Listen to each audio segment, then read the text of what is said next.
It's a form of abuse. I tried to record this in the past too. The camera angle will not fix.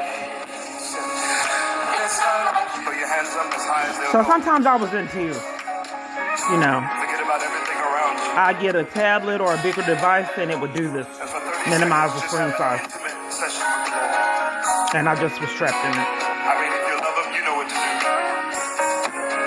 If you honor him, then you know what to do. This is for the worshipers. All the worshipers. So what it is, it's an avenue of terrorizing someone using electronics and devices that's hidden behind the radar.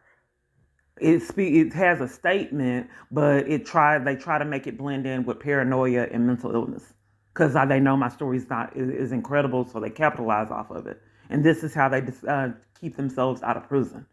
Okay, so they're punishing me for crimes that they raked up. I didn't ask for them to commit all these crimes to me. I didn't have a choice in this matter. So now I have to be violated because I'm fighting for my rights.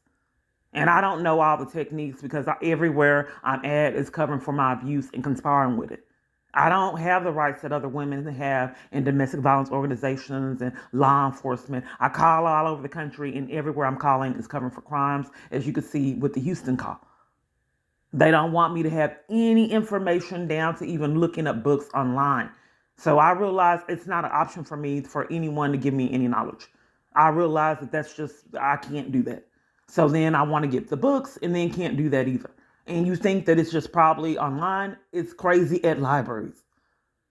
I really don't get far at libraries. I don't know what's happening. So I didn't mean to another rant. As you can see, I just wanted to listen to some gospel music.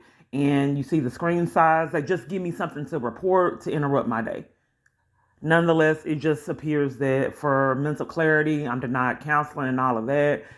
I just don't have the right to use the online. I get terrorized on it.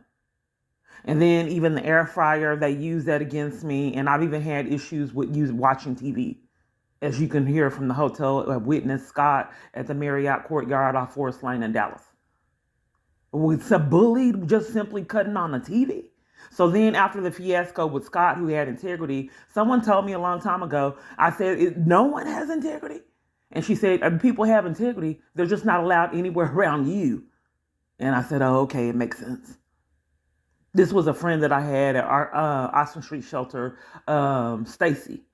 And for a while, they were scared of her. They didn't know if she was an undercover FBI agent. So I get terrorized. And when she show up, people would get scared and then stop the abuse. Staff.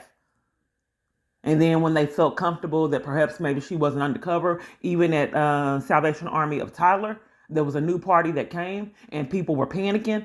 And I said, because she didn't look like she fit, I said that I hope you're an FBI agent. She said, why is everybody panicking, asking if I'm an FBI agent? I said, that's probably a red flag.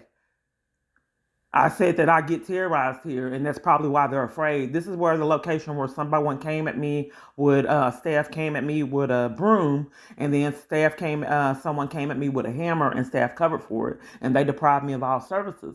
And then they terrorized me eating in the cafeteria. This experience was new to me, so I would not eat there, and I had funds. So I chose to eat somewhere else because I didn't know what was happening.